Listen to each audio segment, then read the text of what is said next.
kung merong Naruto and Sasuke, Goku and Vegeta, Natsu and Grey, Ichigo and Ulquiorra, or pwede mo na rin isama sina Manjin and Wolf. Isa ang Echo and RSG sa mga rivalry na may never-ending love story. At kapag nagharap itong mga ito, siguraduhin mo aksyon ang mangyayari. Pero mas nanahig yung drafting mastery ng Echo, especially noong Week 5, Day 3, Game number 2. Kaya panoorin mo ito hanggang sa huli para maipakita ko sa'yo gaano ka-mind-blowing yung draft nila at anong ginawa ng Echo para may panalo yung draft na yon against RSG. So number 1, drafting. Focus tayo doon sa 4th and 5th pick ng bawat koponan. So nakaban yung Barats, Baksha, and Fredrin. Thus, good decision para ipasok yung Nolan.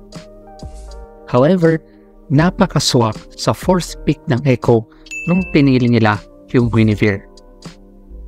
Sobrang perfect na pick kasi pwede pa yan i-flex sa Rogue if ever. So, mapapaisip mo yan yung RSG, anong kailangan gawin against it? Which, nag-stick sila sa heroes na makakatulong para ma-amplify yung lakas ng Nolan, which is Carry and Cho. Maraming mga strong na gold laners, Brody, Bruno, Claude, pero mas better lang din yung Carry para makasabay sa Roger and pangtunaw na rin sa Arlott and Guinevere. And sa Cho, solid din yan para kapag nag-Way of the Dragon siya, easy burst lock ng Nolan. Therefore, ang winning condition ng draft nila is more on pick-offs and mag-snowball sa early yung Nolan and mag-scale yung Carry. All is good para sa RSG. Pero, upon closer observation sa draft ng Echo, may kita mo na medyo mawawala sa hulog yung Cho pick ng RSG. Bakit? Guinevere, Vexana, or Arlott. Yan yung mga heroes na sobrang dami ng CC and nasa isang lineup lang sila. If you're Cho, it's easier said than done na kaya mo silang i-pick off. Lagi mong titignan kahit may masipa, expect mo may counter engagement na mangyayari. Thus, dapat ready ang mga raiders sa ganun na counter if ever magsiset yung Cho. However, with the draft na meron sila, compare sa lineup ng Echo, hindi ready ang draft ng RSG sa counter ng Echo. Imagine mo to if ever naka-team fight. Sabihin natin masipa ng Cho yung Guinevere. Ideally, papasok yung Nolan for the burst. All goods, masaya ang RSG. However, dahil sa nature ng draft ng Echo, if ever may masipa yung Cho, may heroes sa Echo na kaya mag-intercept or pipigilan yung follow-up ng RSG if ever nag-Way of the Dragon si Light. So in this example, masipa if ever yung Guinevere, may hihirapan yung follow-up ng RSG kasi pwede maglatag ng Eternal Guard yung Vexana, lugi na lineup ng RSG. Or final slash ng Arlott, sira na formation ng RSG. In short, kahit sino, hindi pwede sipain kasi laging may counter na parating. Kahit sabihin natin i-target mo yung Roger, expect mo, purify yan. So either Guinevere, Vexana, or Arlott yung pwede mong sipain kung Cho ka. However, dahil sobrang daming CC ang lineup ng Echo, it's easier said than done. Kaya nung nag-pick pa ang Echo ng Minotaur, oh my gosh. Diyos mio Marimar, kung ikaw yung Cho, sino sisipain mo dyan? Like, oh no, mahihirapan yung buhay ni Light because of the layering ng crowd control na kailangan niyang tawirin para lang makaset. Kaya yung 4th and 5th pick ng Echo ay sobrang nakakabaliw. Kasi mapipigilan yung set ng gustong gawin ng RSG and marami silang options para mag-counter engage. And thus, papasok yung number 2, Lights Out, kung saan dito mo makikita gaano ka-sinister yung draft ng Echo. Tingnan mo to. apat na heroes ng RSG as a mid. And kung observe mo, yung galawan nila, rotate sila sa purple buff ni Cortese. So dahil pick off yung draft ng RSG and yung way kung paano nakapwesto si Light, I believe target niyang sipain yung Guinevere. And then, nung ikakasa niya na yung Way of the Dragon niya, isang second skill ng Guinevere knockout, together with the layering ng skills na mga kasama niya, lights out para kay Light. Kita mo? That's one. Isa pa.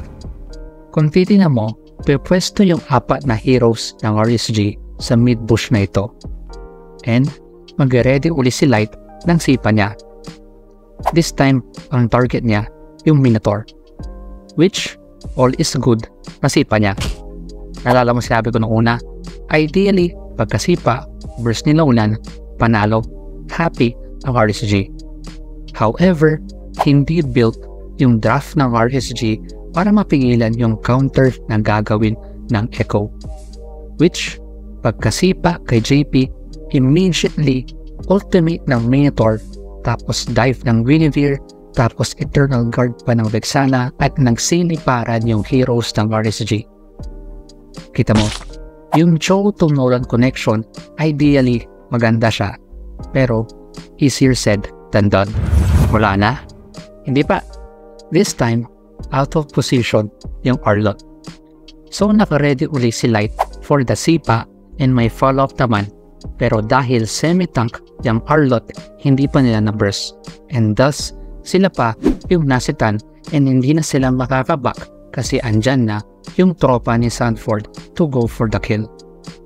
And kahit rumor ka, dahil Cho lang si Light, wala siyang magagawa kundi panoorin yung mga kasama niya na isa-isa binubugbog sa harapan niya. Medyo harsh, pero yan yung draft mastery ng Echo, kung saan walang magawa si Light para mabigyan ng space yung mga kasama niya. So nasipa niya na yung Guinevere, Minotaur, at Arlott, pero sila yung napahamak. Eh yung Vexana kaya, tingnan mo to, napapwesto uli si Light for that set kay Sanji. Pero yung out of this world na reflex ni Sanji, which may kita mo pa yung animation ng sipa ng Cho, pero naibitaw pa ni Sanji yung first kill niya. Thus, na-terrify si Light, which signifies na nag-fail na yung set niya. Diba ang hirap? Okay lang sana kung Vexana lang at Arlott, pero yung 4th and 5th pick yung nagpahirap sa buhay ng Cho kasi yung layering ng CC na pwede nilang ibigay, laging napipigilan yung gustong gawin ng RSG, which is a testament na between assassin versus utility junglers, mas binibigyan ng slight edge ng mga pros yung mga utility junglers. Check mo itong video na ito nang bigay ako ng konting idea kailan best gamitin ang assassin or utility junglers. Though nag-iba na yung mga priorities ng teams, pero magkakaroon ka rito ng konting insight para malaman mo kung assassin or utility jungler yung best na gamitin in a certain lineup. Andito lang siya or as a description below, check mo na lang. Pero syempre, one of the reasons that made it possible is yung brilliance ni Cortese, which is number 3, the utility jungler masterclass, kung saan time and time and time again, lagi siyang may nauhuli with his second skill, and together with the layering ng skills na mga kasama niya, ito yung literal, tinalo pa si Jordan sa sobrang haba ng airtime na nasa ere yung heroes ng RSG. Whether or not, hindi na-expect ng RSG yung ganun na draft ng Echo or sadyang part lang din ito ng plano ng Echo is something na sila lang yung makakaalam. Pero dito mo makikita na minsan kahit magaling yung player, nasa kung papaano mo ipagsama yung mga heroes sa isang draft yung magdidikta kung mananalo ba ang isang team o hindi. And once magaling pa yung gumamit, expect mo na highlights ang makikita mo sa bawat laro. Kudos to Coach TikTok for that draft. So aking analysis, though isa ang draft sa pinakaayaw kong i-explain kasi nakakabalo siya, pero this example na ginawa ng Echo is a reminder kaano ka-crucial ang draft pagdating sa mundo ng MLBB, especially sa pro scene. Comment your thoughts below. Pakinggan natin yung mga yan. Thank you. Okay, Chance to let's be go. ruthless.